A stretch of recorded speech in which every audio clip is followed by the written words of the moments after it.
Well, everyone, good morning, good afternoon, good evening. Welcome to day 78 of Iran Revolution Live. Durud, Durud Patriots. So great to see you all. We're here, of course, with the wonderful and amazing Armin Navabi. And the wonderful and amazing Goldie Murray. Thank you so much. Armin, how are you doing today? Good. Things are going forward. I'm getting more people from Iran contacting me. Some more people that I haven't been in touch with for a very long time. Now some of them have internet, so I'm getting more reports from what the situation is there. I'm glad they're alive, so that's good. Yeah. You know what? There's so much like back and forth news happening today. I don't even know where to begin. I think there was a message from was there a new message today from King Reza Pahlavi or no? Yes. Okay, yeah, I thought Yes. so. So let's go to that. Let's go to his message first. And then we also have to talk Okay. about Tucker Carlson. We have to talk about the Oh updates yeah. from the IDF. He's been Prime Minister Netanyahu put out a new video. There's so many crazy yeah. things going on. Apparently Tucker Carlson has been used by President Trump as a way to trick the Islamic Republic. That's pretty badass. Okay. Yeah. All right, here. All right. So let's go over here. All right. So this is a very recent message, just 4 hours ago, from Prince Reza Pahlavi. Let me repost this. And also let's listen to this. همیهنان عزیزم، ملت ما ثروتمند با استعداد و سربلند است، اما مردم ما به سبب فساد، بیکفایتی و ماجراجویی‌های جمهوری اسلامی فقیر شدند.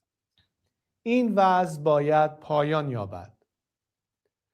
من امروز 5 هدف اقتصادی سامانه گذار را به شما عرضه می‌کنم.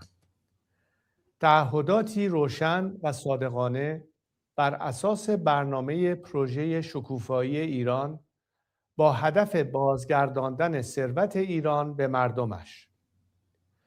این برنامه با تکیه بر استعداد و تخصص ایرانیان اجرایی خواهد شد. نخست سامانه گذار اقتصاد کشورمان را از تسلط نیروهای نظامی و شبه نظامی و مجرمان اقتصادی خارج خواهد کرد و کنترل آن را به شهروندان و کارآفرینان باز خواهد گرداند. دوم، سامانه گذار ثروت‌های توقیف شده و ربوده شده ایران را پس خواهد گرفت و به شهروندان ایرانی برخواهد گرداند. سوم، ثروت کشور صرف ایرانیان خواهد شد و نه تروریست‌ها و شبه نظامیان بیگانه. سامانه گذار متعهد به بازسازی و نوسازی زیرساخت‌ها به ویژه شبکه تأمین آب، برق و سوخت در سراسر کشور است. چهارم، سامانه گذار ساختار رانت، فساد نهادینه و انحصارات را در هم خواهد شکست و ثروت ملی را صرف بهداشت و درمان، آموزش و ریشه‌کن کردن فقر خواهد کرد. و سرانجام بزرگترین سرمایه ایران نه نفت و گاز بلکه شما هستید. سامانه گذار در نیروی انسانی ایران سرمایه گذاری خواهد کرد. ایران به اقتصاد جهانی متصل خواهد شد و ثبات اقتصادی، رشد و شکوفایی به میهنمان باز خواهد گشت. اینها نه وعده‌های پوچ بلکه تعهدات سامانه گذار برای اجرا هستند. تعهد من به شما این است که در کنار شما پیگیر اجرایی شدن این برنامه خواهم بود. پاینده ایران. This is such perfect timing because right in the situation where the whole world's main reporting on Iran is the economic hardship that they have to go through because of the Hormuz Strait being closed and all of the other disruptions in the global supply chain.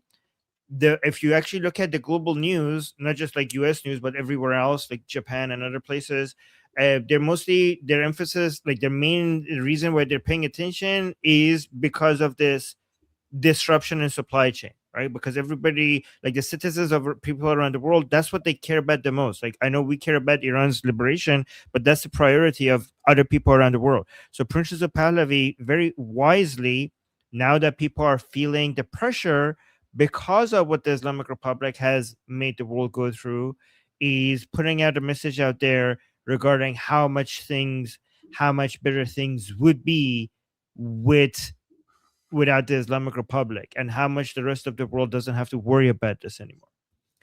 Yeah. I What do think, you no, think, you're Goldie? absolutely right. And it's really important to talk about this, right? It's really important to be open and transparent and basically, reassure the rest of the world that there is a plan in place. We have a transition team. There's an economic plan, and it's all within the Iran Prosperity Project. So I think you're right. It's excellent timing. And this ties in with what President Trump said about how when Iran is free, the United States is going to help Iran rebuild, and they're going to help make Iran great again.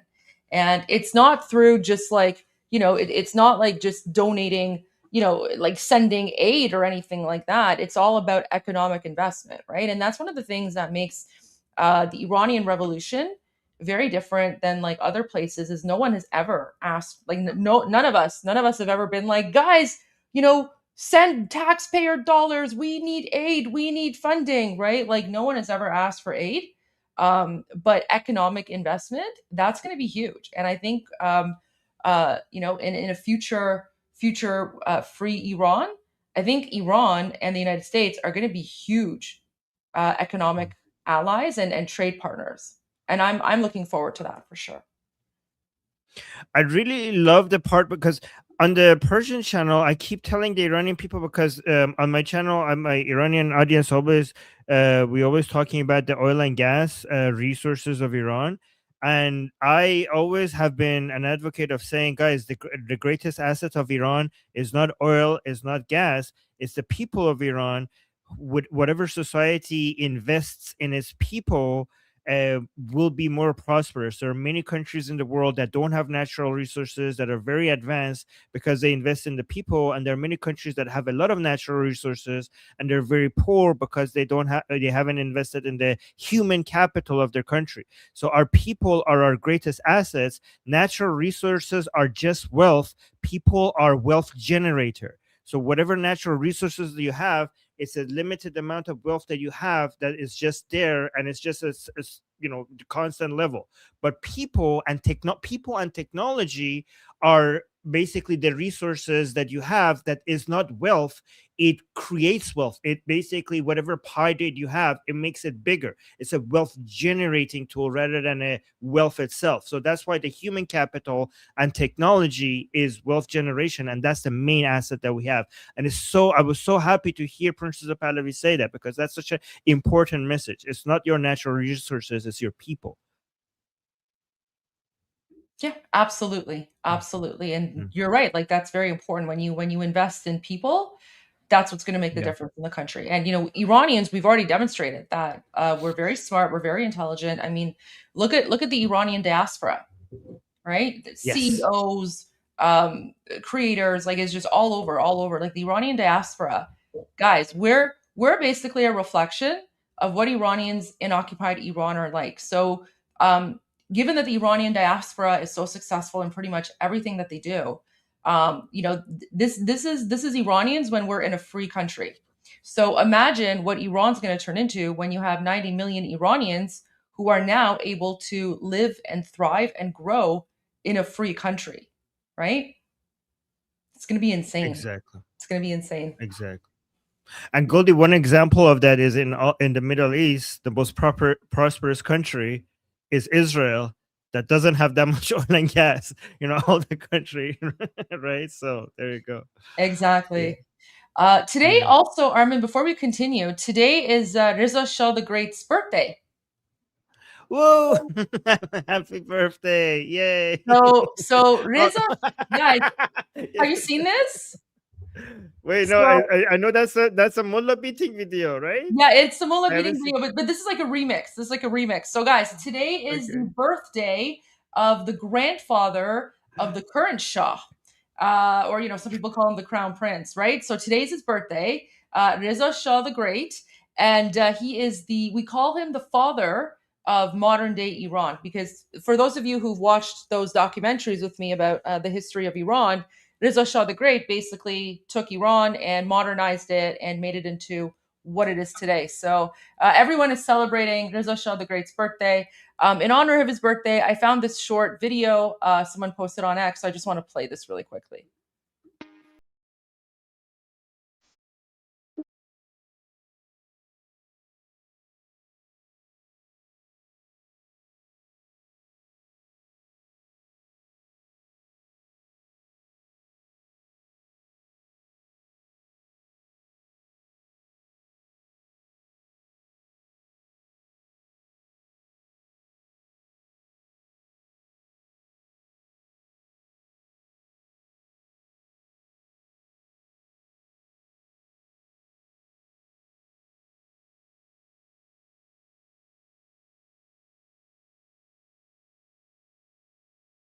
There you go. So Reza Shah the Great, happy birthday. Happy birthday. We love you so much. Reza Shah, Ruhat Shad, Zende va Javid bad, Silsile Pahlavi Javid Shah. Javid Shah. Guys, that was fantastic. I do want to make sure that people know. I mean, this is just Reza Shah didn't beat up a mullah. Okay, I just want to make sure that people know that this is just for memeing purposes. In reality, he never went up and beat up a mullah like that ever. Okay, that's just the Islamic Republic's way of. We enjoy watching that video for memeing purposes, but like, just wanted to make sure people know that. So guys, so here's the joke. So the Islamic Republic, the Islamic regime made like this weird like propaganda video where, because like they've been trying to like indoctrinate Iranians into hating the Pahlavi dynasty and hating the Shah, right? So they made this like weird propaganda video where oh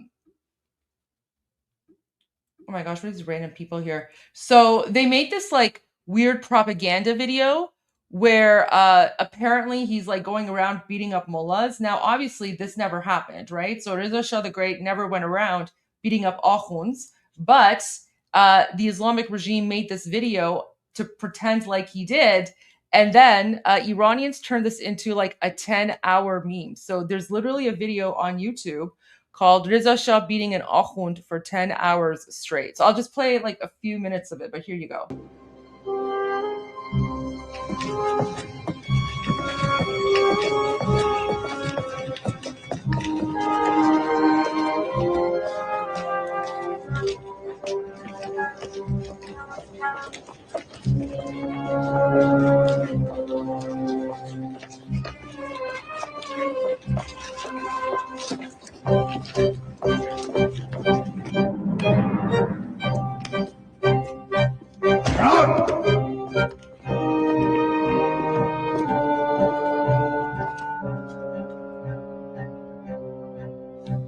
وافقی تو این مردی که من خطا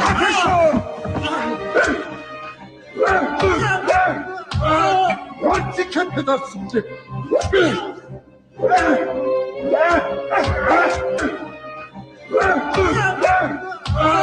مردی که پدر سوده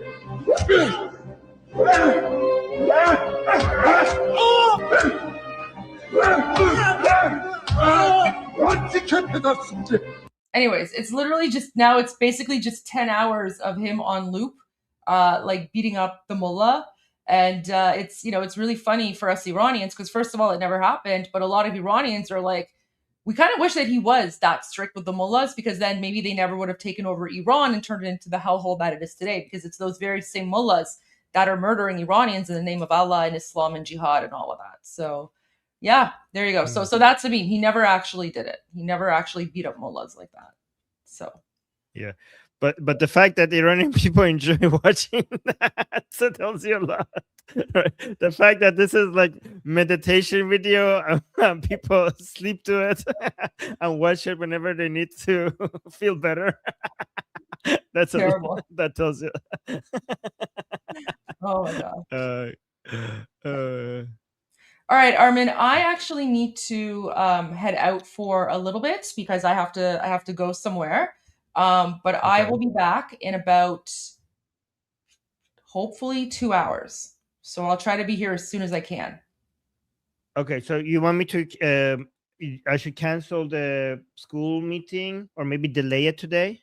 Maybe delay if you can. I'll try to be back as soon Mm. as I can. Like I'll try to be back in about 2 hours, but I don't know how long I'll be. So you might have to push it back for a little Okay, bit. I'll push it back. I'll Okay, push it. but I will be back. I'll be back as soon as I can. All right, guys, behave. You're in good hands with Armin. And Armin, I'll see you in a little bit. Okay, see you. Thank you. Okay, guys, you hear that? You're in good hands. That's what she said. Okay. All right. So usually she says, I'm watching you. So, but now she says, you're in good hands. Okay. So I'm still I'm watching you though. I knew it. I knew it. I knew it. Okay. All right. All right. People are saying cussing time. No, guys, I'm not gonna. I'm not gonna. I'm not gonna betray the trust. Okay. By the way, guys, look at this therapy video. This is this has been posted by the IDF. By the way, guys, from now on, given how good AI has become, unless something is posted by I don't know the IDF, Mossad, CENTCOM, President Trump, Princess of Pahlavi, Iran International, like we're going to be, even if we show it, we're going to be like, we have no idea if this is real or not. Okay.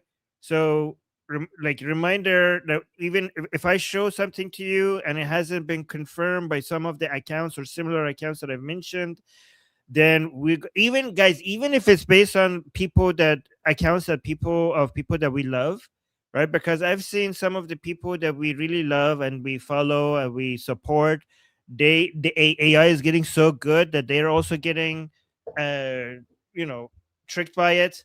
So even like, don't say like, Armin, so and so posted it, so it must be real. Nope. No, we don't.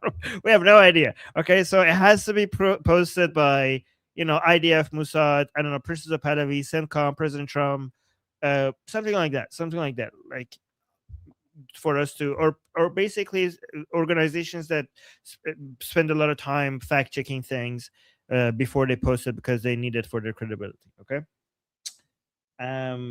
Yeah, like guys, the cardboard mushtaba, like I'm still looking at that. I'm like, how is this? I know it's AI, but like, holy crap, like it's getting so good. Anyways, let's watch. So this one is posted by Musa, so we know it's real. Let me actually give read the caption saying, special document from Western Iran. The Air Force destroyed a military unit of drone operators while they were fleeing from the storage and launch site that was targeted in the attack. So, guys, this is a lot fun to watch because we could see them running away.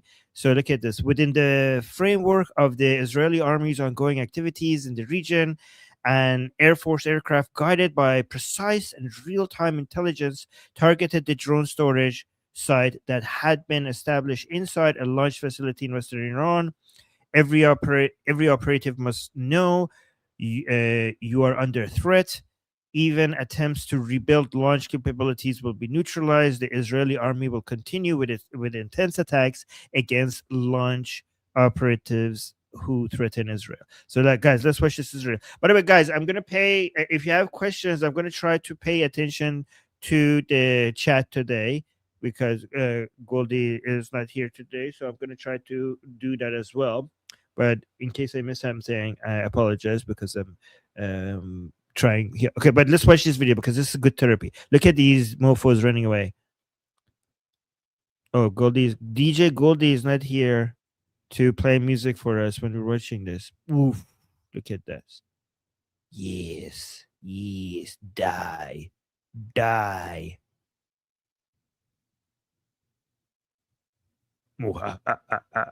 Death from the sky. Look at these people. These are the murderers of Iranian people. Look at them run away right now. Amazing. Run, run, run, run, run, run, run.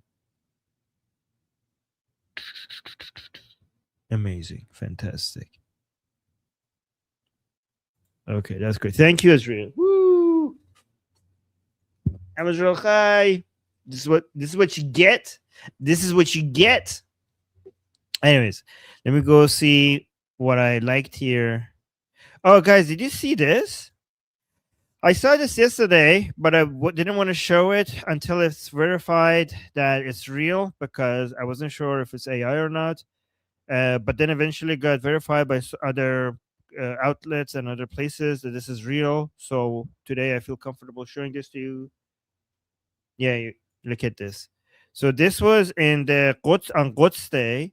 Look at this father bringing his kids into the protest, the pro-regime Quds Day. This is in Iran. Watch this. Where's the video? Go to the video. Oh, here. Yeah, it starts here. Look at this.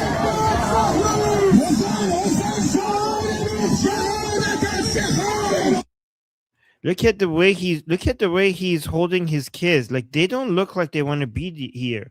Like I think that the way I look at it is like he's holding them so close as human shield. Right? Those kids do not look happy. They do not look like they want to be there at all. But it seems like he's holding them so close like that. Look at this man. He's like, what the hell? Look at this father this man looking at them, looking at these kids. They look uncomfortable. Look at this. I think he's holding them so close as human shield, no? Is that what you're understanding?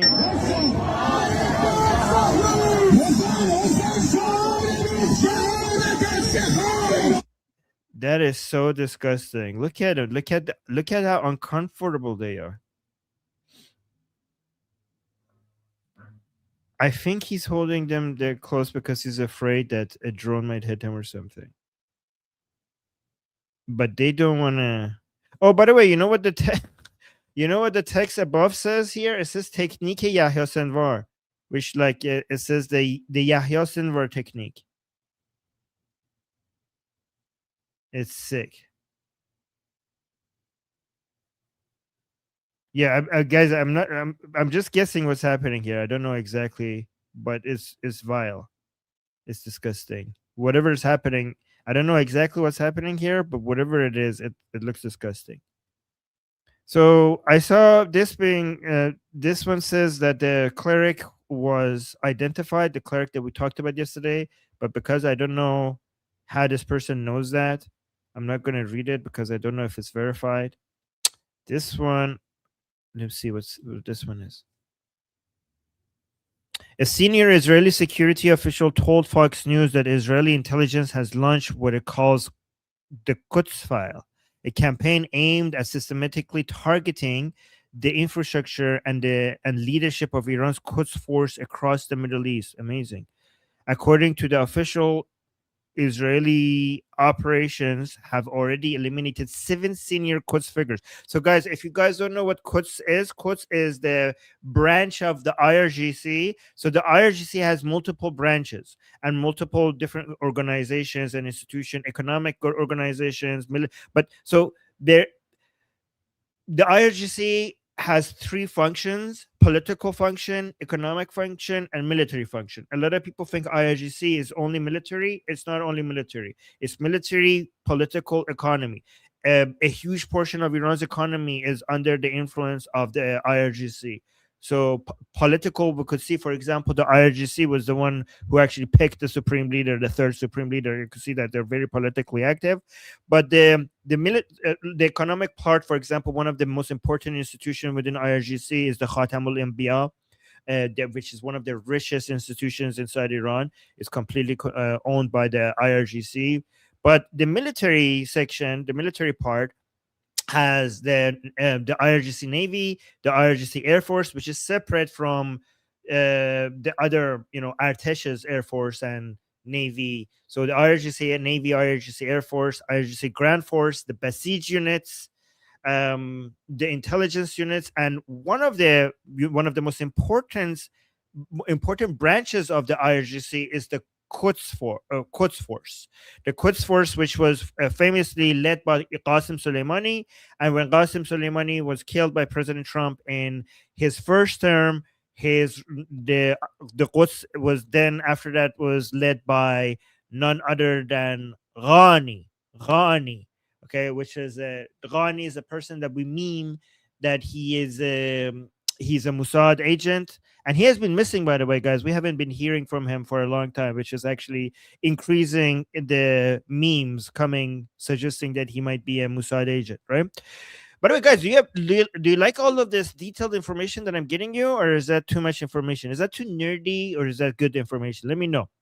And here you can see that Israel, we just got this new report that they have this new mission, launched a new mission called Quds File, that they're now eliminating senior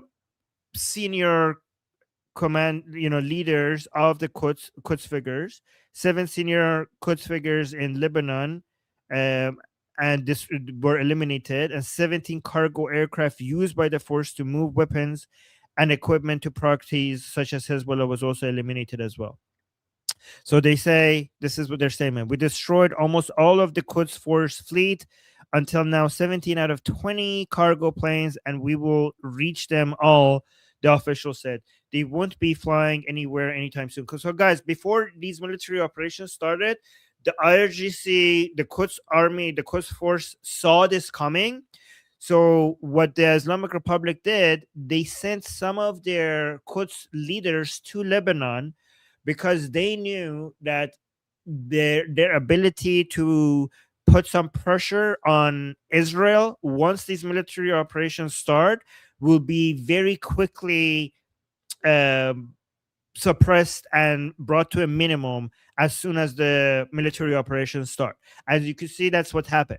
So that's why the Islamic Republic, and this is actually clever of them, they decided ahead of time to move some IRGC leaders to Lebanon to work with Hezbollah, to use Hezbollah rockets in Lebanon to attack Israel. So once the American and Israeli attacks on the launchers in Iran make it so that the Islamic Republic can't threaten Israel with their rocket launchers from Iran, they have Hezbollah there inside Lebanon so that they could pressure Israel from the north. So this is why, for example, right now in Israel, you don't see that many rockets coming from Iran towards Israel, but you're still seeing some many rockets coming from Lebanon to Israel.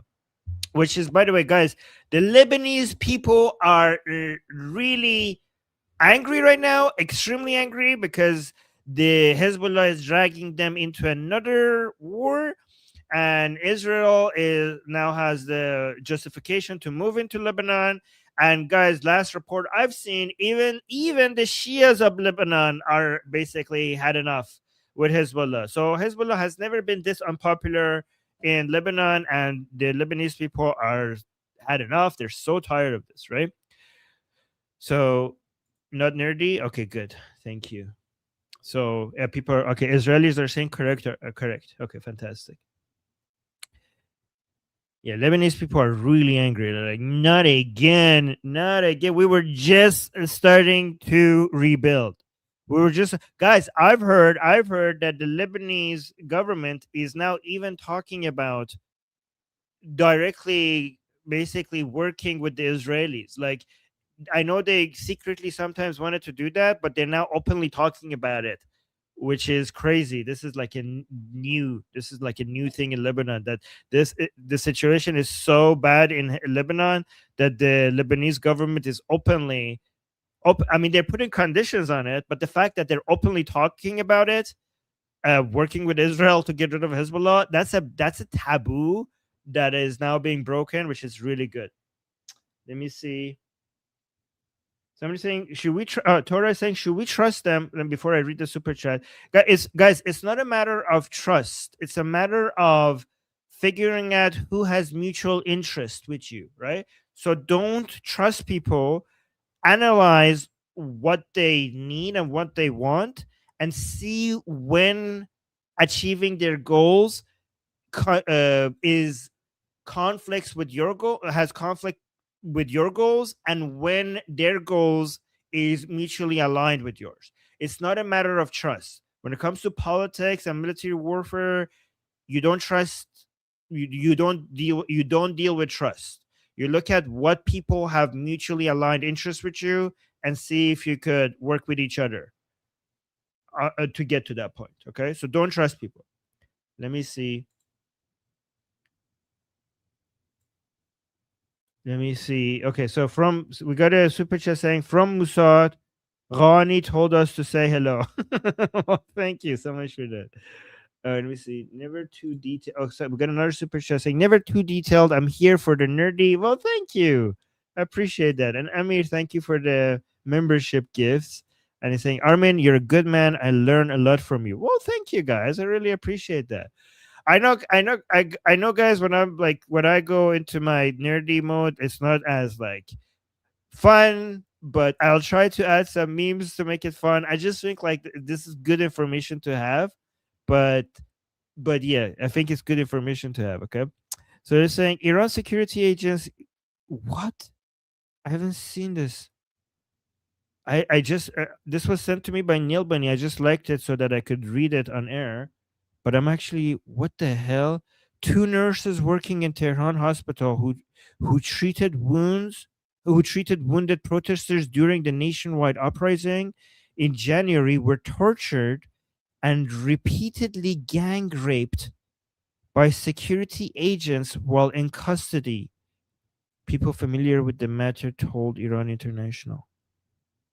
Iran security agents gang raped 2 nurses detained for aiding protesters. God damn it, man. So vile. Oh. Holy crap, man. And look at this is the worst thing happening to the best of people. Look at this. These 2 nurses, they risked everything.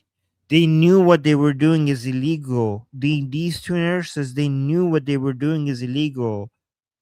And they knew the consequences of it could be so high, but they still kept on helping people. And they paid the heaviest price for it. They treated the wounded protesters. So evil. This is so evil.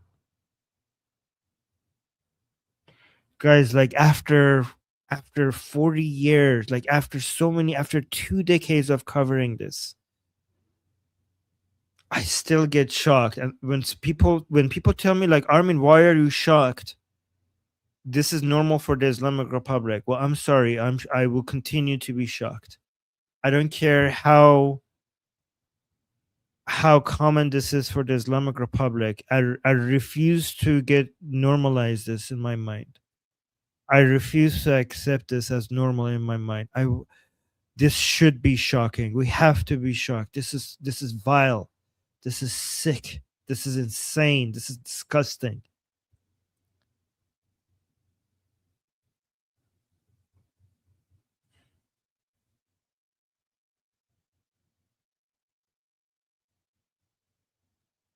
Yeah, this is not normal.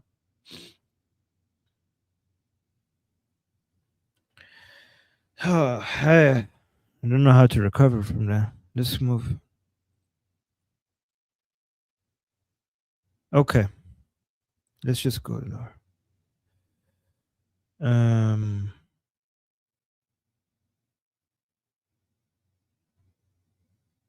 Yeah, I don't know. I'm not going to read this one because I don't know if this is a good source. Let me see. What is the source of this video? Mossad might have just saved millions of Iranian women with a few keystrokes. Unverified reports claim Israel has wiped the morality police's entire surveillance database. Every file they've ever built on an Iranian woman. Faces, names, addresses. Yeah, I don't know if this is a good source, so I'm not going to play it. Again, guys, I have to be careful because these are just opinion videos. I don't know this account. I don't know where this video is from. I don't know what source this is. They might just be making up stories because it's interesting. Look, it got 16. It got 5,000. The only reason I like it is because I just wanted to check if it's worth sharing with you guys. But again, I don't know who this person is and where they're getting their information from. And if you listen to it, it just looks like an information that we're hoping, like 5,000 people shared this, and I don't know. It's just it's a story that like. It's just such a good story that because we want it to be true, we might just share it without knowing if it's true. I'm not saying it's wrong. It might be true, but I just don't know. I hope it's true. Yeah, people are saying I hope it's true. I hope it's true, but we can't know until we get like a better source. Like I want to see Mossad posting this. I want to see the IDF posting this. I want to see like Israeli's official account posting this. So until I see it from those accounts, I'm not going to trust it. You know, I want to see CENTCOM. I want to see the White House. I want to see President Trump posting stuff like this. Let me see.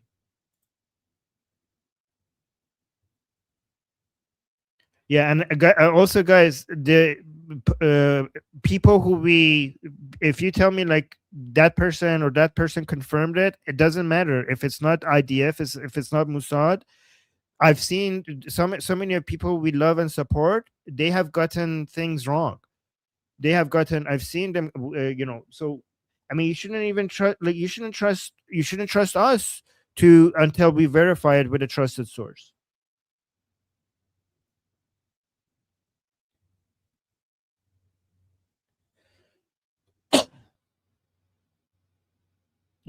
Okay, so I got a super chat saying the stream is very enjoyable when you host it, and there's much less swearing than the other hosts. Just teasing. Thank you, Ermin. Well, thank you. I appreciate that.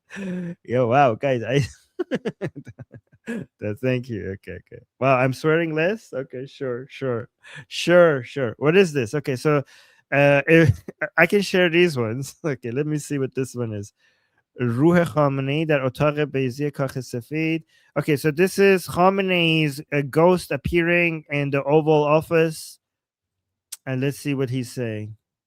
Khamenei is paying a visit to President Trump, his ghost at the Oval Office. You bomb my country. You destroy my missiles. You hit my own house, Donald. Ali, I gave you a deadline. You gave me attitude, and now you're a ghost. Very sad. Probably should have taken the deal. I haunt you forever. I put a curse on your whole country. Gas prices go up. Oil goes to $100. That's not a curse, Ali. That's a Tuesday. Americans complain about gas prices when there isn't a war. My Navy will block the Strait of Hormuz. No ship pass through ever. What Navy? You had one frigate, and we turned it into a submarine, an involuntary submarine. The fish send me thank you letters. My successor will avenge me. My son will finish what I start. Your son? Ali, I know your son very well. He saw what happened to you and changed his LinkedIn to freelance consultant. The whole thing's a disaster. You bomb my country. That was good. I haven't watched this yet. This was so good. The jokes were so good. Oh, guys, I don't know about you, but I loved it. I want to watch it again. Can we watch this again? I think we needed that. I wasn't ready for that. I wasn't. The jokes were so good. Let's watch this one more time. Okay, just one more time. Yeah, let's go. You bomb my country. You destroy my missiles. You hit my own house, Donald. Ali, I gave you a deadline. You gave me attitude, and now you're a ghost. Very sad. Probably should have taken the deal. I haunt you forever. I put a curse on your whole country. Gas prices go up. Oil goes to $100. That's not a curse, Ali. That's a Tuesday. Americans complain about gas prices when there isn't a war. My Navy will block the Strait of Hormuz. No ship pass through ever. What Navy? You had one frigate, and we turned it into a submarine, an involuntary submarine. The fish send me thank you letters. My successor will avenge me. My son will finish what I start. Your son? Ali, I know your son very well. He saw what happened to you and changed his LinkedIn to freelance consultant. The whole thing's a disaster. You bomb my country.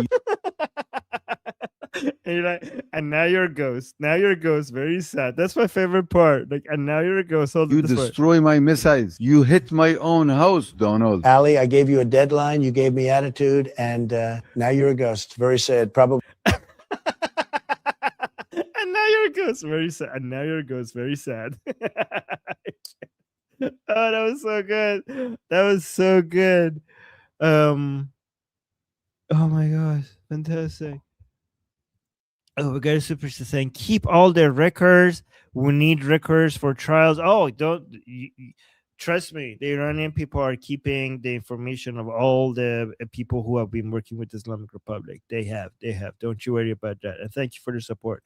And Darko, thank you so much for the membership gifts. That's very sweet. Thank you guys. You're being very kind. And okay, let's go. So I'm not going to cover this right now because I want Goldie to be here. We have news regarding apparently Tucker Carlson was being used, maybe, we'll see, by President Trump as a way to mislead the Islamic Republic. So we'll cover that. Maybe. Okay, we'll see what's happening. So apparently there's intelligence with regards to the Tucker was in touch with the Islamic Republic, and that intelligence was passed to President Trump. So I don't know what they did, but maybe they invited him over and they made it seem they used Tucker to pass information to Islamic Republic to mislead them, and so that is like we'll see. We come when Goldie comes back, we'll cover that. Hold on, we'll see. Okay, Neil Bunny is sending stuff. We'll see if we're gonna cover that. Hold on, let me close the windows that I had before. I have a lot of windows. Oh, look at this. Wait, Neil Bunny just sent me this. Let's see what is this? Oh yeah. Oh my god. I'm pretty sure this is AI, by the way. But it's... Oh, wow. Yeah, this is AI. Oh, yeah. Now it's definitely...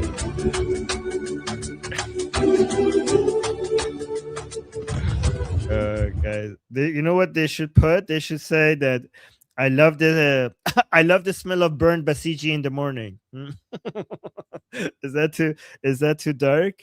Is that too dark? What do you guys think? It should say I love the smell of burnt basiji in the morning. Ooh, too dark, huh? A bit too dark or good? What is this? You like it? You guys like it? Okay. Hadiye. Oh, guys, Ukraine is getting involved. Look at this. Well, actually, I don't know if this is real. Okay, guys, we don't know if this is real or not, so unconfirmed, but it says gift of the president of Ukraine, Volodymyr Zelensky. The part that I know is true. The part I know is true is that Ukraine is now helping the Americans when it comes to taking down Shahed drones, right?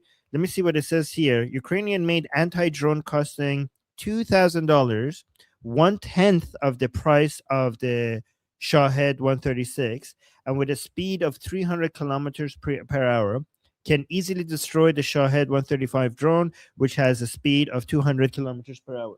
So, guys, I have a flag ready for this. Look at this. Guys, I come prepared. Yay, Ukraine. So, guys, the Ukrainians have mastered the art of taking out Shahed drones, and now they're helping the Americans because Americans, as sophisticated their military equipment is, the way that it works, the interceptors that the Americans have cost a lot more than every Shahed drone that they're taking down, right? However, now it's the opposite. With the Ukrainians getting involved, now the interceptors cost less than the Shahed drones. So we went from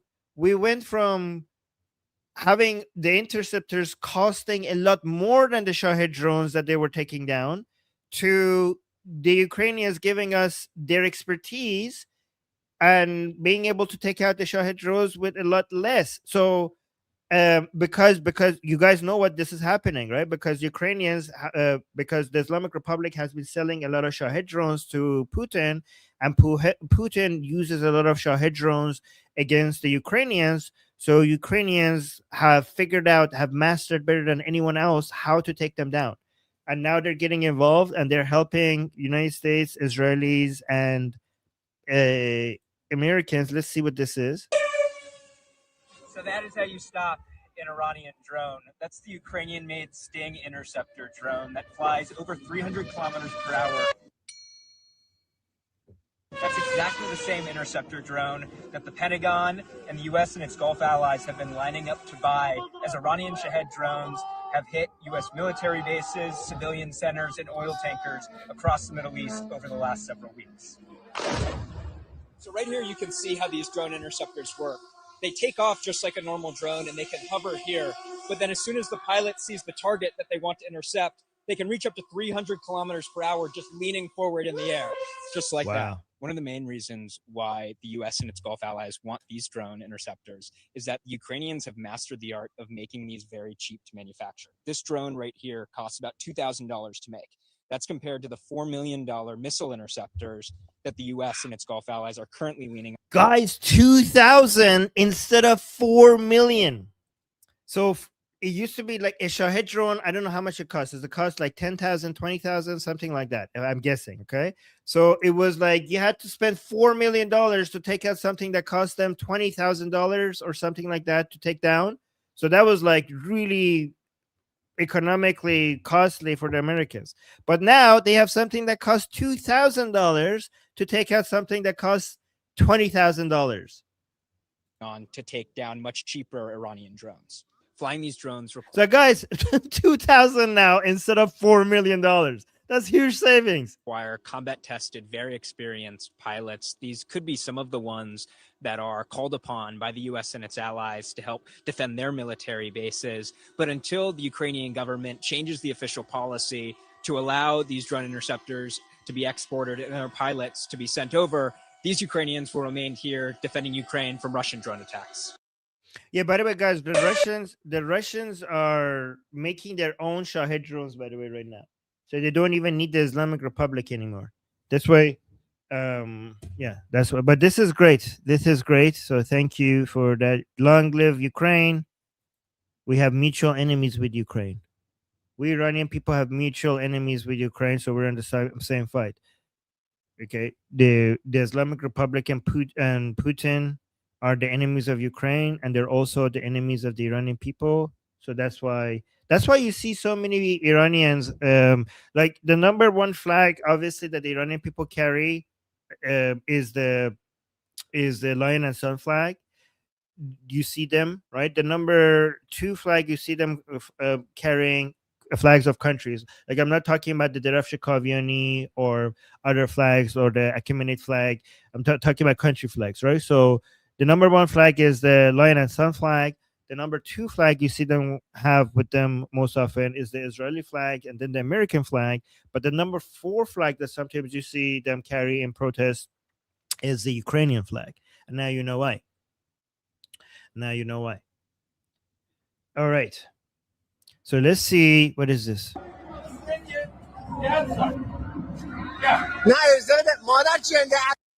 Oh my God. Can I, guys? Remember, guys, I can play swear words if I don't translate them. Okay. So this is some Iranians somewhere seeing somebody with a Palestinian flag, and they start showering the man with swear words. So let me just play that again. I'm not translating this. نه ارزاد مادر جنده از این ور کار کسته قیافت کیری نکن بیا برو کسکش بابا قیافت مشخص زیر دم سولاخ آخوندی جاکش بیا رو گم شپایی بارو گم شه کسکش انگلیسی حرف مادر جنده کل دوزاری کار کسته نن ارجایی برچه آقا تو چونه پرچم آقا تو چونت ما بیا برو گم شو پایین قارکسته کیری برو گم شو دماغ دین کیری قارکسته واسه اونجوری حرف بزن مادر جنده پرچم آقا تو چونت قارکسته ننه ارچه چون دوزاری ننه کس کنجری قارکسته برو مادرتو گاهیدم برو کسکش زن چنده برو قارکسته برو چون کلوچه ای برو کس فشفکی آب جقی کف خیابون برو گم شو ننه دوش تو چون مادرتو گاهیدم قارکسته کیرم تو اول آخرت برو گم شو مادر چونی قیافت شاش معتره که مادر جنده برو گم شو قارکسته برو کیرم تو قیافت مادر چونی خفه شو برو بابا انده کیرو دهنتو مندال اصلا وسط قارکسته مدفرر برو کیری کسکش برو کس Wow, guys, these are oof. Oh my, that was rapid fire of the most intense swear words.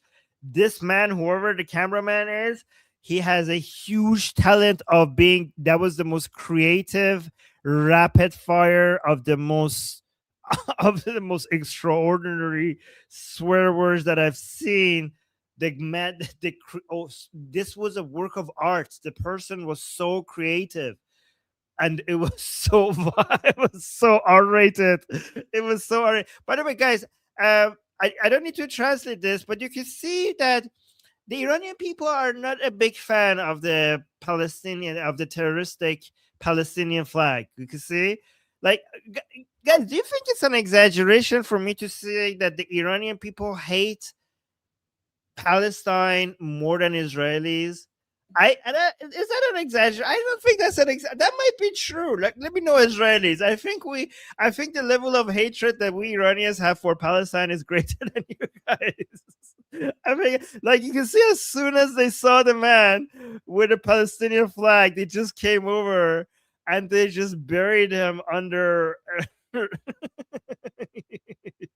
under the, oh my god, rapid fire of swear words, guys. I don't know, like, I feel bad for the people who don't speak Persian, because the swear words were 10 out of 10, 10 out of 10. And it was just non-stop. The man wasn't even breathing. He was like, no pause, no pause. Oh my god.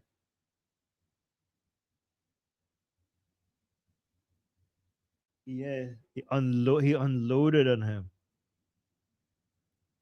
Yeah, some Israeli saying we don't really hate them, just very disappointed. Okay, then it's not even a competition, because we absolutely hate them. By the way, guys, when I say Palestinian, I'm not talking about like all because I don't. To me, Palestine, the word Palestine doesn't refer to a nation, or it doesn't refer to a group of people other than anybody who believes in the axis of resistance and the terroristic cause of the Palestinian movement. So if you are in Gaza or in Judea and Samaria and you are not an anti-Zionist, because I know it's rare, but they do exist. I met some of them. I even know somebody from Judea Samaria. Other people call it the West Bank, but Judea Samaria, where they're actually Zionist, the Arab Zionist. So I'm not talking about those people. If you are a resident of those places of Gaza and Judea Samaria, and you're not an anti-Zionist, then from my perspective, you're not a Palestinian. You're just a resident of Judea Samaria, right? You're just a resident of Gaza. I refer to you as Gazans, not Palestinian. Because in my book, Palestinian refers to a terrorist or a terrorist sympathizer. If you say, if I only call terrorists and terrorist supporters Palestinian, because the Palestinian flag and the Palestinian movement and the Palestinian cause, it's not about bringing a nation state of Palestine. It has never been about that. It has always been about the destruction of Israel, and even more, right? But firstly, the destruction of Israel. So because Palestinian refers to terrorism, if you are a resident of Gaza and you don't believe in this terroristic movement, then by my definition, you're not Palestinian. That flag represents terrorism. That flag represents terrorism.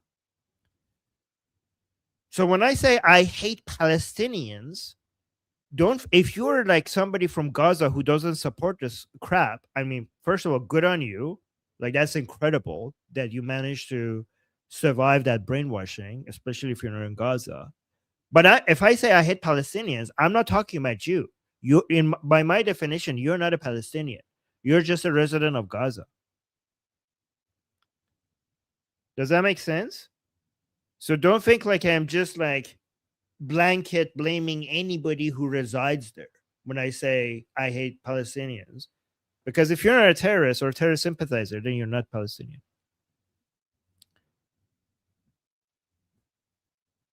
Yeah, okay, you guys agree with me. That's good. All right, we're on the same page here. Okay, I already played this one for you guys. Let's look at this one now. Ooh, wait a second. I have to make sure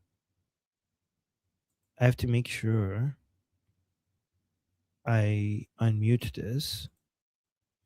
Ooh, I might have a surprise for you guys in about 8 minutes or so. Let me put this on this page over here whenever it happens so that I'm ready for it. I might have a surprise for you guys, but I'm not sure. So let's look at this. Oh, this one was posted by Israel saying حکومتی که فقط در مقابل مردم بی‌دفاع قلدر است. Oh, yeah, saying a regime that is only tough and acts like a thug in front of the unarmed people of Iran. So let's see what this one is. الان وسط خیابون سهروردی هستیم. اینجا همیشه خیلی شلوغ بود، خیلی پرتردد بود، پر از آدم، سر و صدا. حالا که میبینین اینجوری سوت و کوره. تا چند ساعت پیشم نیرو. So he's saying this street that you see here, it's usually very, very busy, but right now you can see it's very empty. Wow, this is very interesting. تا چند ساعت پیشم نیروهای بسیجی همه جا پخش بودن. Like he's saying just a few hours ago, there were Basiji forces were all over this area. وقتی حمله هوایی شروع شد مثل موش پخشون پلو شدن همشون. He said as soon as the air attacks started, they all ran away. تو سوراخ خودشون قایم شد. They went into their holes and now they're hiding. مشتبه کارتونی هم مثل موشلی تو لونشه رفت. And Mujtaba, cardboard Mujtaba, just like his father is inside his hole. قایم شد آخرش ملحق میشه به باباش. And he's hiding and soon he will join his father. خلاصه که بوی آخر این رژیم بدجوری پیچیده تو هوا. معلومه که این رژیم Like the smell of the regime falling is all over the air. نفسای آخرشو The regime is basically taking its last breath. میکشه و خیلی زود سقوطشو میبینیم. Very soon we're going to see its collapse. به زودی جشن میگیریم. جشن Soon we will celebrate celebrations of freedom. منتظرش بودیم. The celebration of freedom that we have been waiting for years. همتون تو اون جشن میبینم. I'll see you all in those celebrations.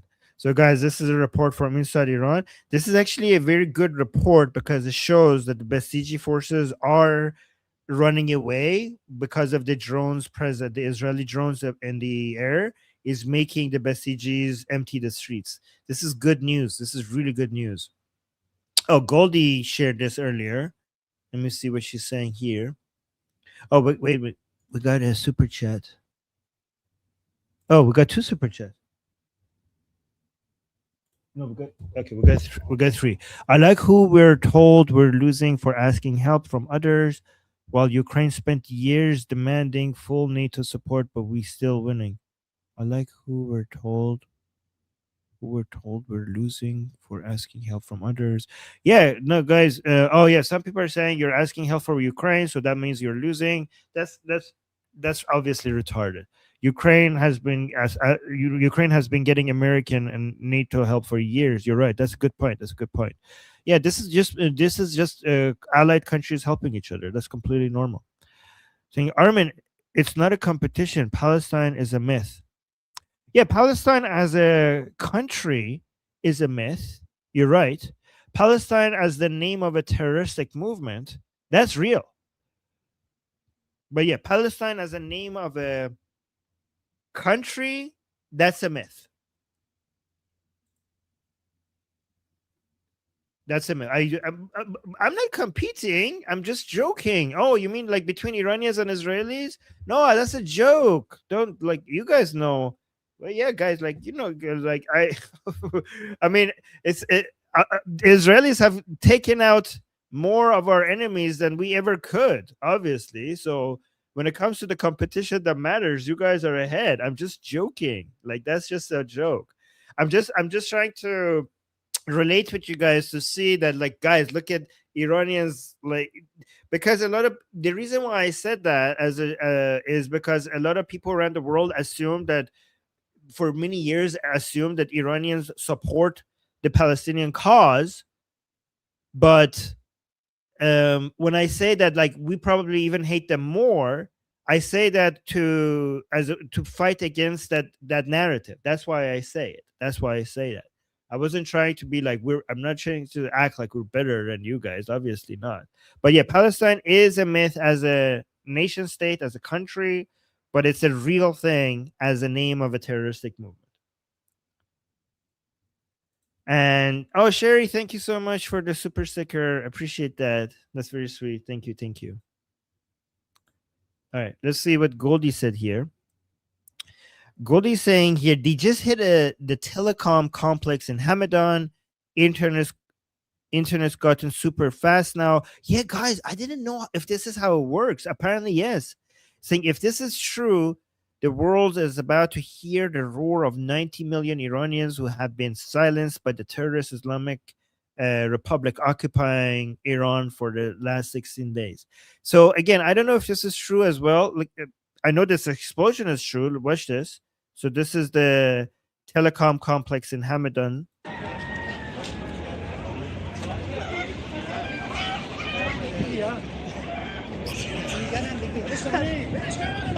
So some people, again, this has to be confirmed here. Some people are saying that internet is fast now in Hamadan. I don't know if that's true because this account is not an account that we could use as a source of verified source of information, right?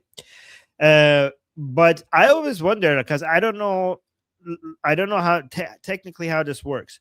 Is there a place in Iran that you could bomb and then the blocking of the internet stops? Because I always assume that if you bomb the place that is blocking the internet, that's the same place that provides the internet. So if you bomb it, you're not going to get the unblocking of the internet. You're going to get the internet completely shut down.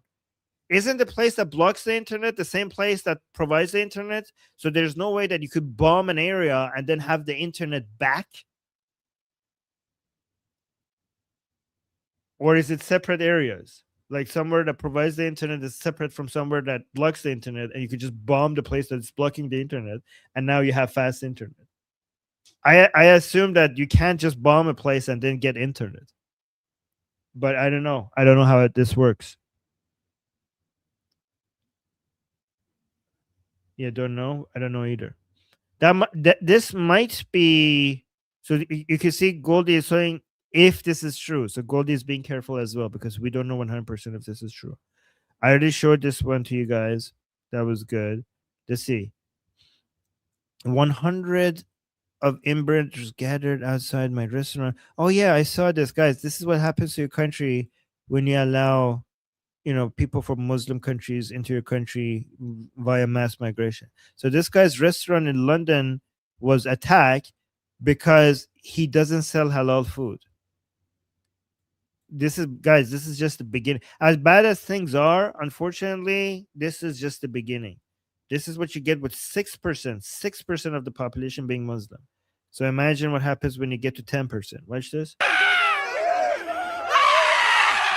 What the hell?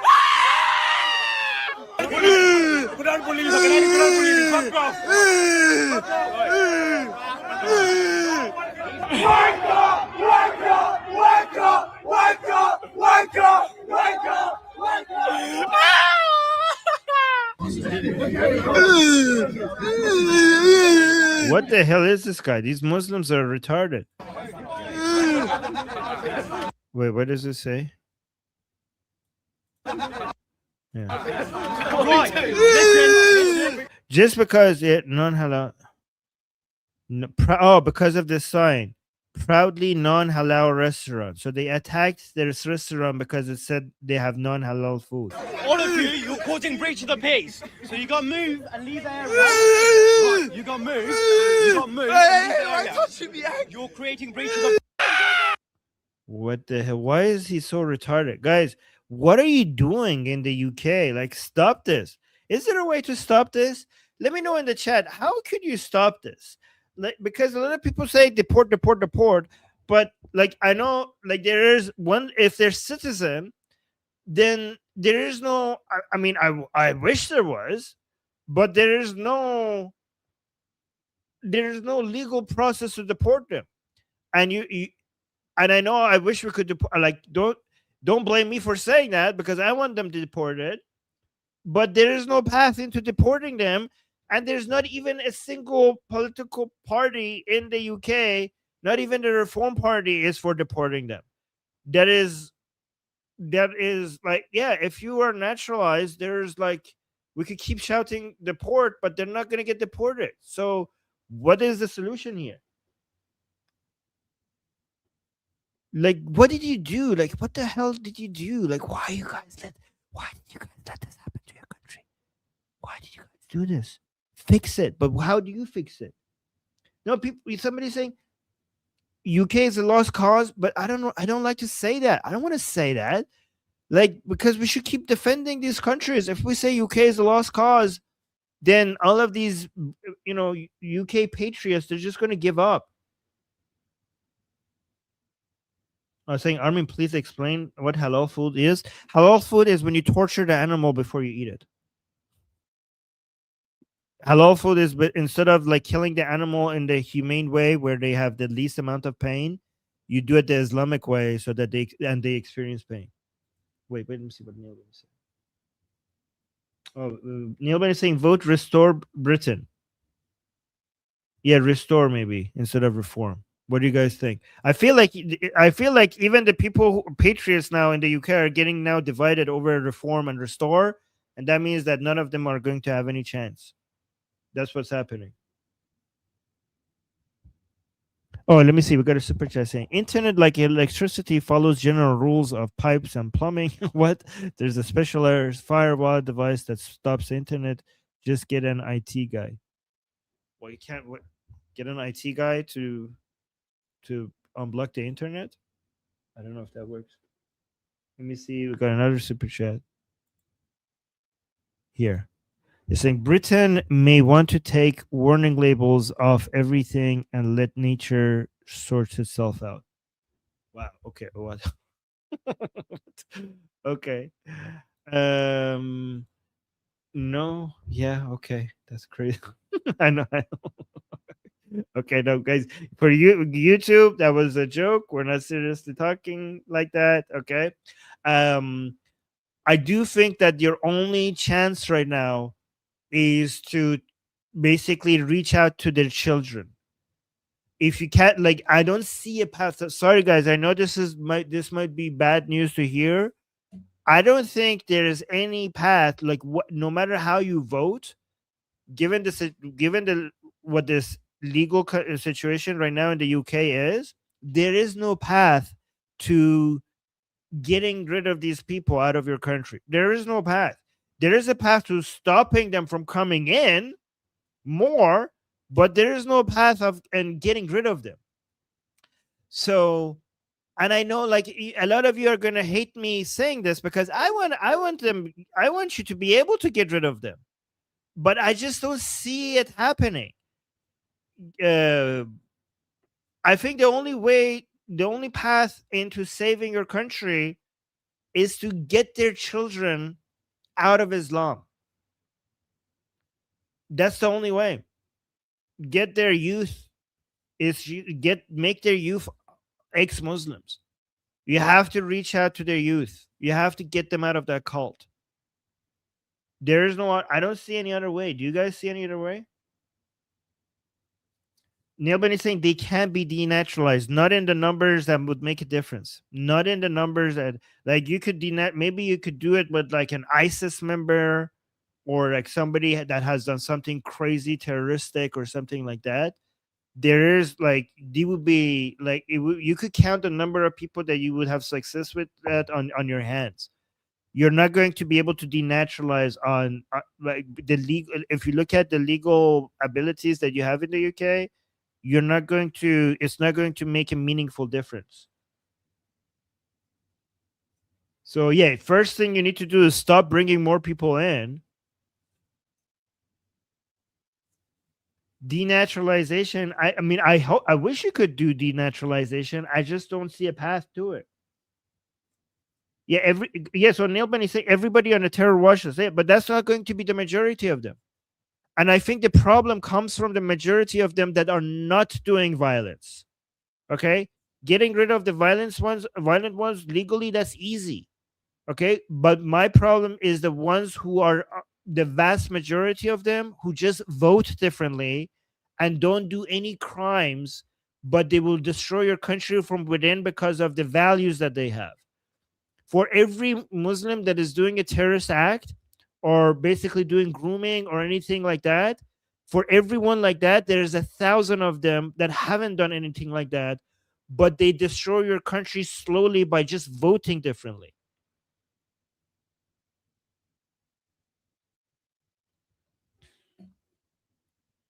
I always tell you, like, you need to be more concerned, like, as that devastating the violence is, and the grooming and the rape. Main concern the ballot, not the bullet. Let me see what we have here. We got another super chat saying, hold on. Let me go up here. Saying there are tier 1 internet backbone providers in every country that peer with each other. You filter routes from there, blocking traffic from global IP addresses inside that you don't want out. Inside that you don't want out. I don't understand any of this. I'm sure the people who understand how these things work could understand what you're saying, but I don't understand the technicality behind all of this. So I'm saying, in order to save freedom, people must stop being afraid of being called names. Yes, that's obvious. Yeah, that's the first thing you need to do. Stop the benefits. Yeah, here's the problem. When a country gets addicted to welfare, it becomes very difficult to stop it. This is why, welfare, you shouldn't even try it once. Like welfare, well, to the point that you could be called a welfare state, you should never get on it, because when you get on it, it's like heroin. Okay? It's like, don't even try it once, because once you do, your society will not tolerate. I mean, these people vote, and your society will not tolerate anybody who wants to take that away from them. I mean, how could you do that when people who are getting the benefits are a major active voting bloc, and any politician who tries to take that away from them will be punished, will be kicked out of office, unfortunately. Yeah, so this is, again, guys, I don't see any other solution. I don't see any other solution other than just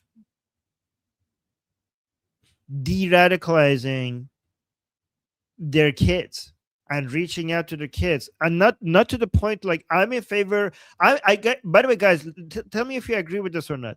I do not believe in reforming Islam. That is absolute nonsense and BS. Okay, your aim should be to bring people out of Islam completely. Reforming Islam is a myth. There is no reforming Islam. There is no hope for Islam.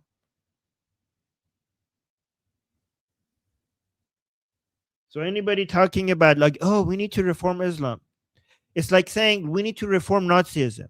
Guys, don't get rid of Nazism. We could have a reform version of Nazism.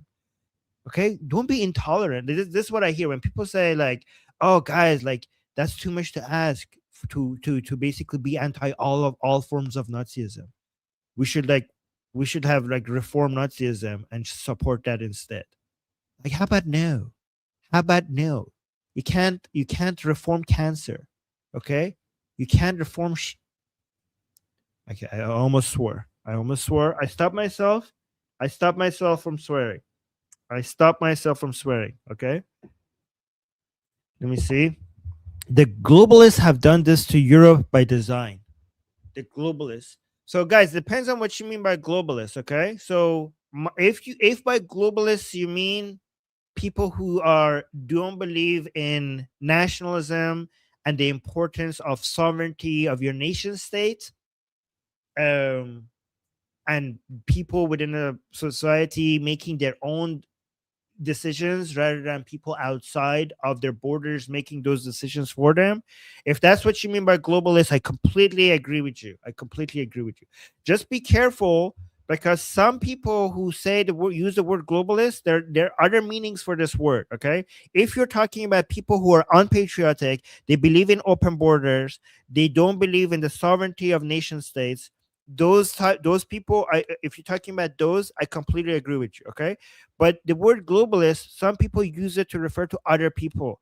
Sometimes globalist just for some people just means Jews that are controlling the world. So I know you don't mean that. I just want to make sure that other people are aware about how this word is used sometimes. Okay, so just be careful about the people who use it that way. And also be careful, because some people refer to globalists as anybody who's not an isolationist. We're not isolationists here. We believe in global trade, we believe in world trade, and we believe in nation states cooperating with each other. We're cooperating with each other. Okay, so some people, when they say globalist, they're talking about anybody who's not an isolationist. We are anti-isolationist. We believe in global cooperation between different nation states, right? And also global trade. We also believe that Islam is a global threat, and to tackle it, you need global cooperation. To fight against Islam, like, you can't have just Britain fighting this invasion on its own. You can't have Germany fighting this on its own. You can't have Iran, Canada, United States fighting this on its own. The patriots of the world need to unite. The patriots of the world need to unite. We were told when we were kids that patriotism and nationalism means hating other people that are not part of your country. Now we're saying that that's not the case. In fact, the patriots of the world are working with each other, and they see each other, and they recognize each other, and they celebrate each other. And we have what I call right now is global nationalism. We have global nationalism. A lot of people think that these are contradictory, but it's not contradictory, because the people who celebrate their nations recognize the value of other people who value their nations. And patriots around the world are uniting with each other and working globally with each other.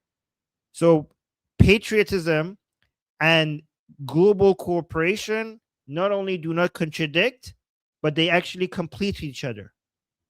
And also patriotism and also nationalism, in my opinion, includes the recognition that your country is the strongest when you have global allies.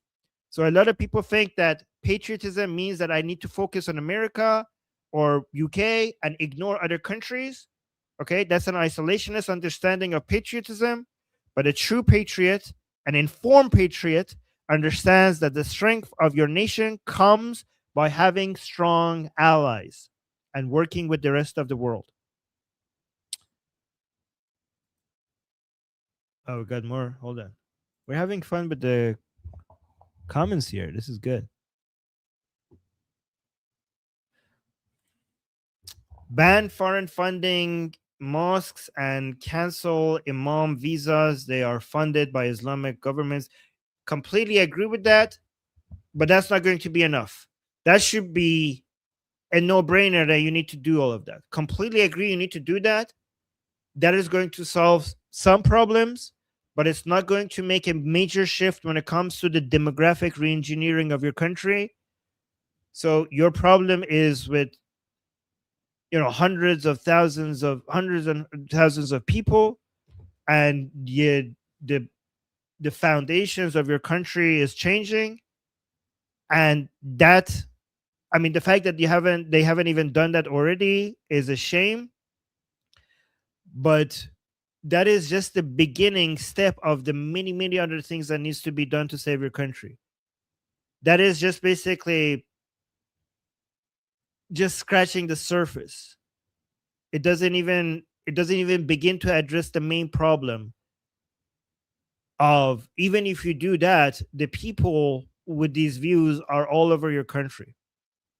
All over your country, and they're breeding so much faster than the rest of the country. Armin speaks Bulgarian. Okay. Okay, I don't know what that is. All right, let me see what you have here. Another super chat saying, from what I understand from Socrates, he saw religion as a necessary noble lie, but thought religion as it stands but be reformed. What do you think? I mean, okay, so Socrates also was against theater and poetry and legends and stories. So I wouldn't go with what he's saying. So, I mean, he believed that religion to be a noble lie, but he also believed that poetry and arts and theater was like a not so noble lie, right? He was against that. He was against entertainment. So I don't know if that's a good source.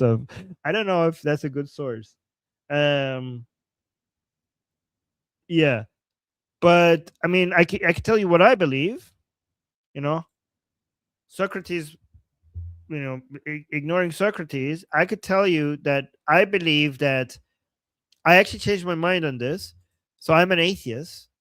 I don't believe in God or religions, but I do believe in the importance of traditions, of legends, of symbols for your collective identity, of community, of people getting together and using the symbols of their ancient religions and their traditions as the way to come together and see each other and connect with each other.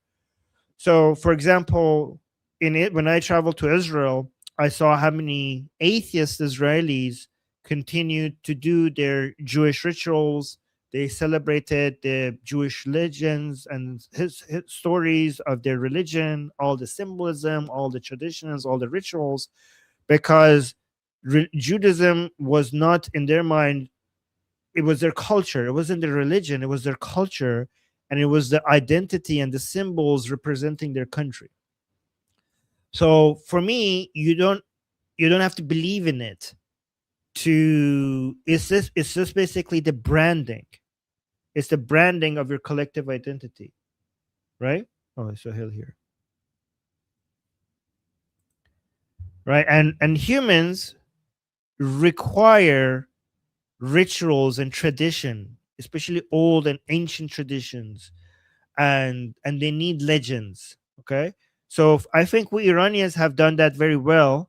For example, with Shahnameh, like Shahnameh is the book of the kings, which is Iranian legends of Rostam, of Kaveh, of Zahak, of Feridun, Simurgh. And we see that as the legends that represents our national identity, and we know they're not real. Okay, like we Iranian people know that they're Shahnameh. I mean, they're based on realities, based on real events that happen, but the stories themselves are not real. But they're still legends that represent our national identity.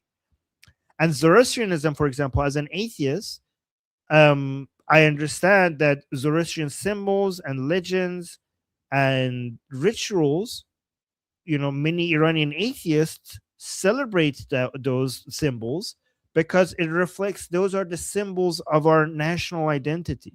You don't have to be a Zoroastrian, as most Iranians are Zoroastrian. Here's the thing: most Iranians celebrate Zoroastrian symbols, rituals, and identity, and most Iranians are not Zoroastrian.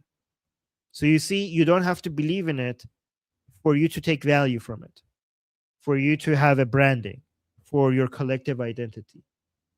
It just brings people together. It's like a glue that holds society together, right? It's like a glue that holds society together. And we need it. but I don't believe in it. But still, hey, Sohail is here. Let me do. Sohail, send me anything. Oh, Sohail is sending me some stuff. Let me. The report is very painful. Okay, so let me just do 2 super chats and then I'll go to that. Amir saying the idea to educate their next generation won't work. Either break the humanitarian rights and stop, feed them, or go to boom boom with them. No other way will be nearly effective enough, in my view. Well, that's not going to happen, though, Amir. Like, what are you talking about? Like, blowing up Muslims in the UK? Like, what do you like? Is that what you're suggesting? Go to boom boom with them? Like, are you talking about like blowing up Muslims in the UK? Like, you think that is more effective than what I'm suggesting?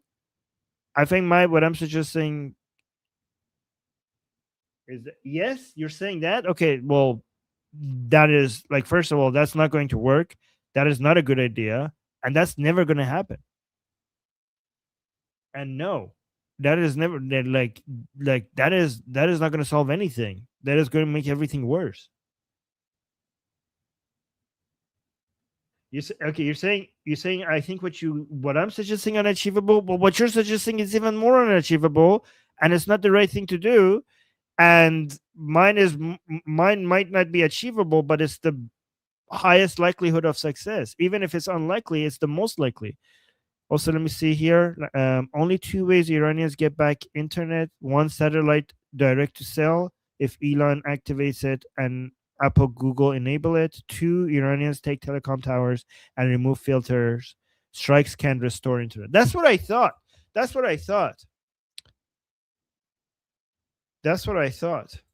Okay.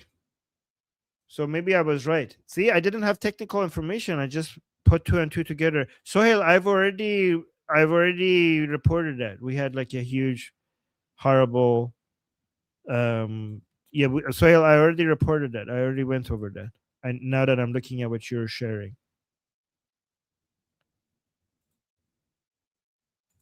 Yeah, it was horrible. Let me see what else we have here. Saying, if you believe in the separation of church and state, do you think mosques, churches, and temples should be tax exempt under the Free Iran? Definitely not. Definitely. Well, okay, here's the thing. If they could register as a charity, the only way they have to. Okay, so I don't like to. Okay, so here's the thing. They have to. I'll talk. My personal belief is that this shouldn't be tax exempt. Okay. However, I'm speaking as one Iranian with one vote. As one Iranian, I'm not speaking on behalf of Iran as a country. As one Iranian with one vote, I think they should never be tax exempt because that's government support for religious institutions, which is, in my opinion, a violation of secularism. But given that I know how this works in the rest of the world, and I can't expect more secularism than countries like in United States, in Iran, I would be okay with, as long as the way to get tax exemption is the same as other non-religious charities are required to get tax exemption. So if you're a charity, I don't want a double standard. Like, whatever a non-religious charity has to do to get tax exemption, that's what your church, synagogue, or temple or mosque has to do. It has to be as rigorous. Does that make sense? My own personal vote would be, if you're if you're a church or a temple or a mosque, then you're just a private organization. You can't be categorized as a charity, because you should be a for-profit institution and you should not be tax exempt. But I know that might be too much to ask, given that other countries like in the United States, they don't do that. So I'm going to instead push for, if you want to have tax exemption, you don't get to have privileges over charities that are not religious. And then saying, God bless the United States of America. God. Okay. Well, I say, as an atheist, I say, long live America. Long live America. Do you guys, by the way, Christians in the chat, do you get offended when I don't say God bless America? I mean, I'm pro-American. And if I say let me know, Christians in the chat, do you get offended when I don't use, I mean, it would be dishonest. Like, wouldn't you want me to? No? Nope. Okay. Because people if I hear some people say no, say it on me, say God. Wouldn't that be me lying to you? Like, that would be dishonest from me, wouldn't it? No? Okay, most people are saying no. Somebody said yes. You were I'm pro-American. I say long live America. Oh, some people are saying yes. Oh, interesting. Okay, but most people are saying no. I know Christians are more tolerant. In my experience, Christians and Jews and Hindus are more tolerant of atheists than Muslims on average. So I'm hoping that you guys are not offended. You want me to be honest with you guys. So if I come and say, God bless America, that is me effectively pretending, right? You don't want that. Right? And guys, we need unity against the curse and the disease of Islam. We need unity, guys. The Christians, Jews, Hindus, atheists. Okay, we might have disagreements, but our disagreements is not war. Okay, we are at war with Islam. We're at war with Islam, but among each other. I mean, not Goldie. Okay, I speak on behalf of myself right now. Okay, our disagreements should just be friendly disagreements. Okay, because we have a world destroying ideology coming for all of us, so we shouldn't lose focus. We could have friendly disagreements over what the right ideology is, but we need to survive. We need to be alive to do all of that. Okay. We can't have debates over the existence of God if we have been invaded, if our societies have completely collapsed. Okay. So let's just have disagreements as friends, but unite with each other over the destructive, world destroying ideologies like Islam and communism and wokeism. And guys, when I say wokeism, I'm talking about the woke right and the woke left, not just the woke left. Okay, but woke right, I mean people like Tucker Carlson, Candace Owens, Nick Fuentes, stuff like that. People like that. All right, let me see. Wow, we're getting a little super chat. Let me see. Countries have providers that connect to the internet. Oh, I already read that. Oh wait, did I read that? No. Countries have providers that connect to the internet backbone that connects to everyone. That's where you can filter routing of most and allow government traffic out. Filtering can be done based on many things. Okay. And then saying, did you know the name Quds comes from their root? I can't read Hebrew, meaning holy. Yeah, Quds in Arabic means holy as well. Quds Muqaddas is something that is holy. Their root letters are Re, Dal, Sin. Okay, so yeah, and Qadasa, Muqaddas, Quds, right? Because so meaning holy, because that root was originally used in Hebrew to refer to the Jewish temple in Jerusalem. So Muslim Arabs stole the name. Yeah, I mean in Arabic as well, Muqaddas and Quds refers to holy things. And guys, think about this: Sepah Quds, which is the part of the IRGC that its operations are outside of the borders of Iran. Right, so IRGC have many different branches. One of it is the Quds Army, which the leader used to be Qasem Soleimani. Now it's Ghani. and it's named after Quds, which is Jerusalem. According Islamic Republic calls Jerusalem Quds, because it refers to the mosque, and the Dome of the Rock and everything, right? So for them, it's Muqaddas, it's Quds, is basically the center of holiness for Muslims, right? So we have basically three names here that we have to deal with. You guys know it as Jerusalem. We Iranians, we call it Orshalim, but the Islamic Republic calls it Quds. And what has happened here is that the Islamic Republic calls the branch of the IRGC that is focused on operations outside of the borders of Iran, the Quds Army, named after what they refer to, what Jerusalem, basically, the way they refer to it as Quds. This is basically, so the Quds Army is basically the equivalent of the CIA, for example, for the Americans, right? Or something like that. Imagine a CIA that has an army, like something like that, right? So that's what the Quds Army is. Imagine if the CIA was named Tehran because of their ultimate destination. You have to, how like people like Cenk Uygur or Anna Kasparian say like, oh, the Islamic Republic didn't have expansionist ideas, doesn't have expansionist agendas. This is how you know that they're full of crap.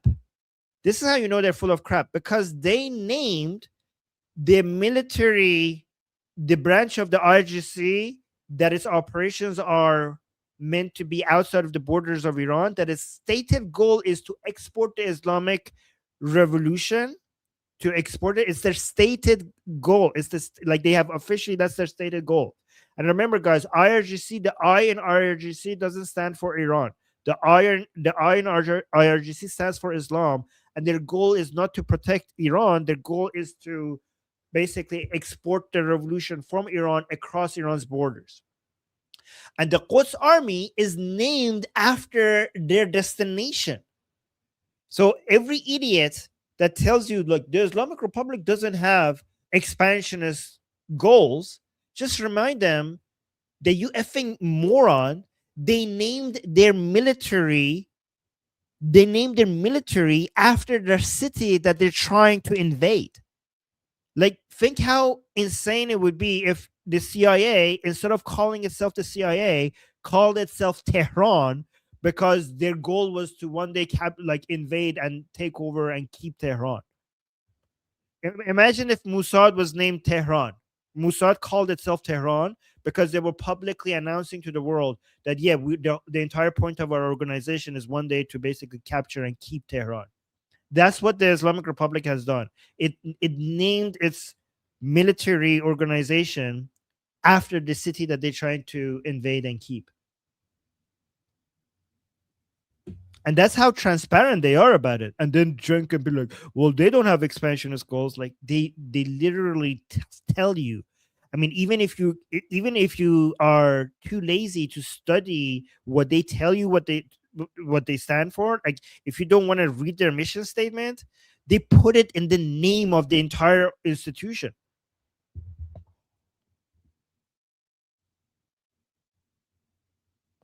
So I'm saying, Armin, this is the first step of your healing. Please repeat after me. FIRGC, FIRGC. Well, I'm not gonna swear on Goldie said don't swear. Oh yeah, guys, the discussion group. Somebody saying, are we doing discussion group without you today since Goldie is not here? I'm going to be late for the discussion group because Goldie is not here. If Goldie arrives, then I will join late. Let me actually put the link in the discussion group so you guys could go ahead and start without me. I put the link in the group. Once Goldie arrives, then I will join you guys. And please let the rest of the discussion group know that I might be late. That I will be late. Actually, I will be late. I don't know if I will make it, but I'll try to make it.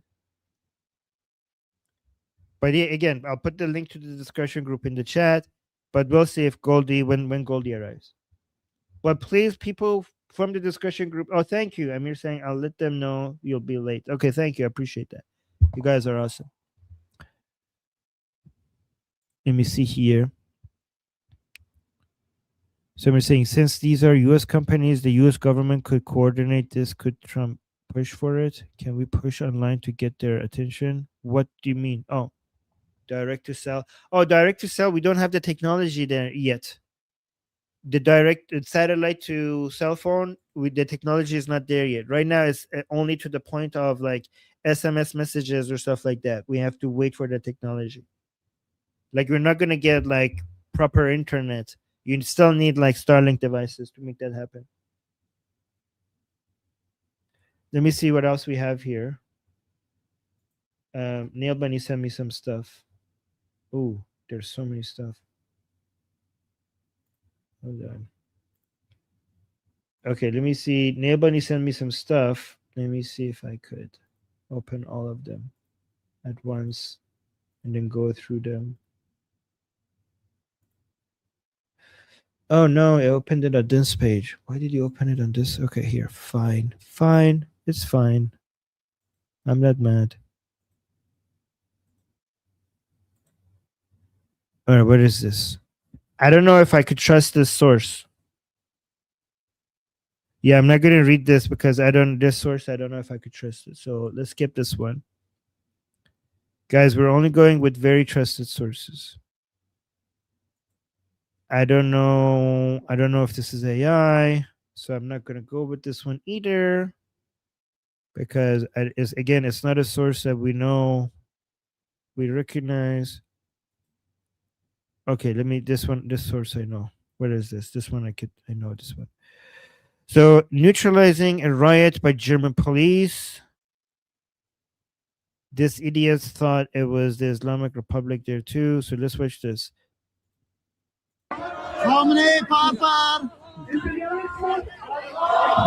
This is Qods, this is yesterday. These are the Islamic Republic supporters. I don't know what city this is in, but I think it's outside of this is outside of Iran. Oh, guys.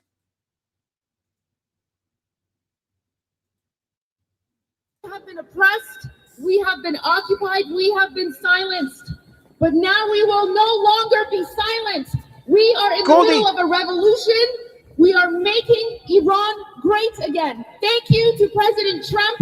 Thank you to Prime Minister Netanyahu. Thank you, USA. Thank you, Israel, for helping to liberate us. But most importantly, thank you to His Royal Highness, King Reza Pahlavi, the leader of Iran's Lion and Sun Revolution, for spearheading this movement, for guiding the entire Iranian nation, inside the country, outside the country. We are so close to freedom, and now more than ever, when the Islamic regime, the terrorist Islamic regime, has shut down the internet, silencing the voices of 90 million Iranians, we will continue to be their voice. We will not allow the mainstream media, to control the narrative. We will not allow the mainstream media to say that we do not want this liberation. We will not allow the jihadis to silence our voices. We will not allow the terrorists to wave the terrorist flag of the Islamic regime in the streets like they did yesterday. Shame on the government of Canada for allowing these terrorists to glorify the Islamic regime. Shame! Shame, shame, shame, shame. We will continue.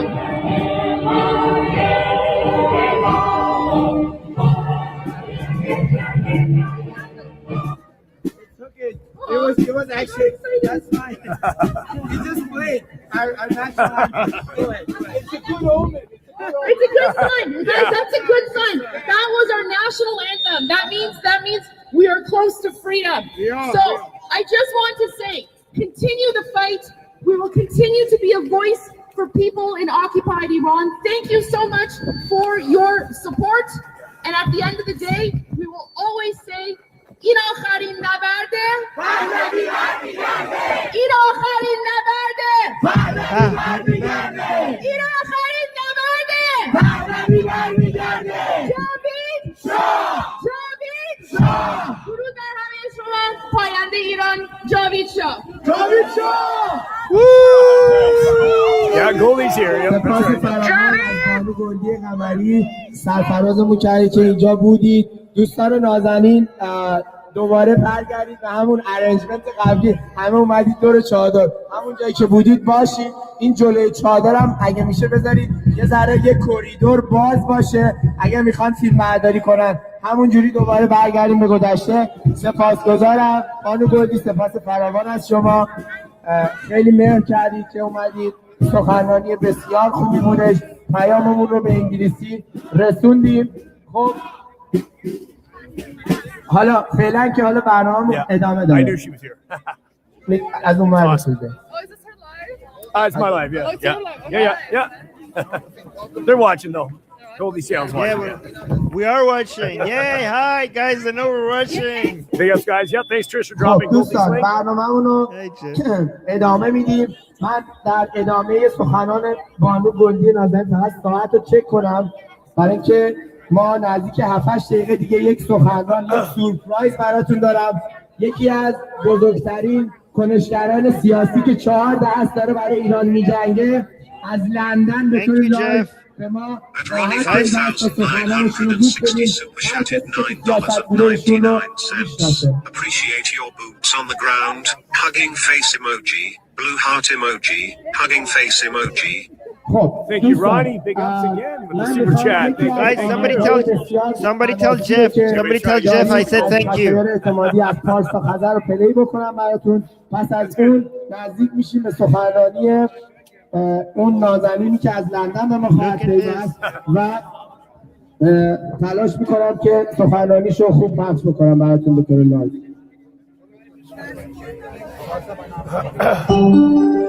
Look at this. من میتونم خواهش کنم که جلوی این چادر رو اگه میشه خالی کنید، یه کوریدور کوچیک باز کنید که کسانی که میخوان اگه فیلم بگیرن یه ذره پخش بشیم. این جلو فقط یک کم باز باشه. میدونم که همه هیجان زده بودید، بانو گلدی نازنین رو داشتیم کنارمون. آهنگ از پارس تا خزر البته نام نادرستی هست، این آهنگ بسیار زیبایی است. میگه از پارس تا خزر ایران نشسته است. Thanks, Ronnie.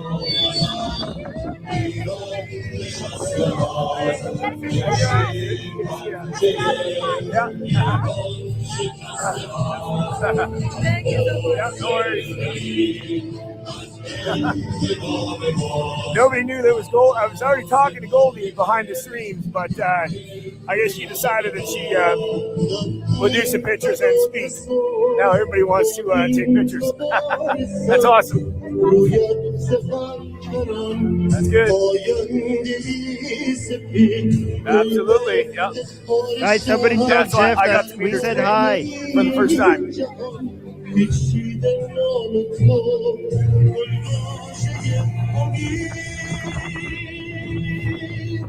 We're watching Jeff.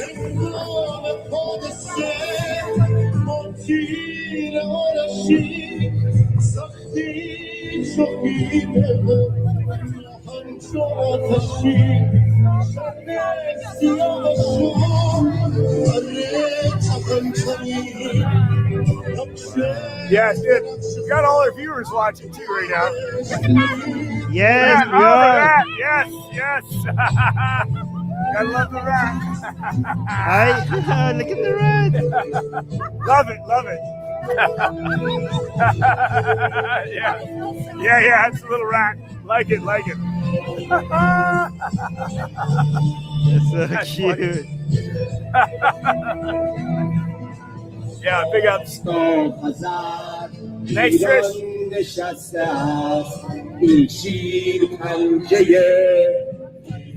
شکسته است البرز جلوه‌ای از افتخار. Armin's channel saying hi. All right, big ups Armin's channel. Big ups Armin in the house. We were chatting last night. Hi. Yeah, big ups Armin. Yeah, I finally got to meet Goldie today. Oh wow! I didn't know she was coming down. I was talking to her behind the camera, and then she decided to get on the mic. Now everybody's waiting to meet her. That's us, guys. That's us. He knows we're watching. Oh, Big ups, Armin.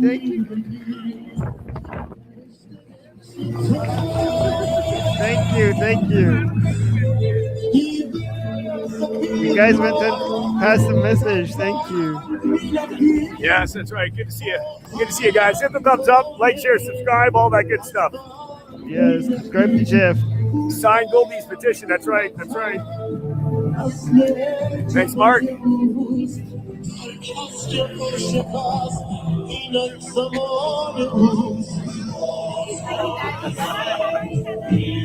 at that. That's nice. Kids having out their cookies. That's nice.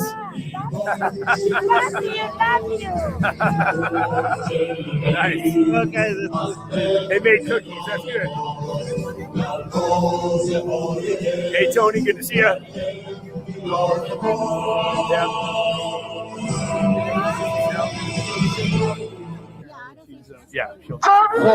شاه میاد به خونه شاه میاد به خونه شاه میاد به خونه شاه میاد به خونه شاه میاد به خونه Armis Jackson here. Yeah. شاه میاد به خونه شاه میاد به خونه شاه میاد به خونه شاه میاد به خونه شاه میاد با لشکرش کل ایران پشت سرش شاه میاد با لشکرش کل ایران پشت سرش شاه میاد با لشکرش کل ایران پشت سرش شاه میاد با لشکرش کل ایران پشت سرش شاه میاد با لشکرش کل ایران پشت سرش شاه میاد با لشکرش کل ایران پشت سرش شاه میاد با لشکرش کل ایران پشت سرش شاه میاد با لشکرش کل ایران پشت سرش all right, Goldie.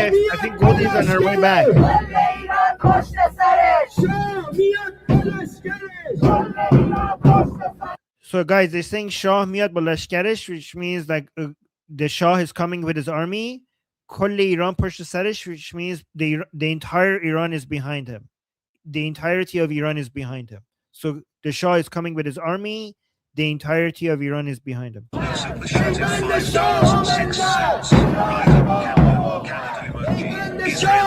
Fickle man, thank you. Thanks, Fickle man. Appreciate So now they're saying the bond between the nation and the king creates a glorious Iran.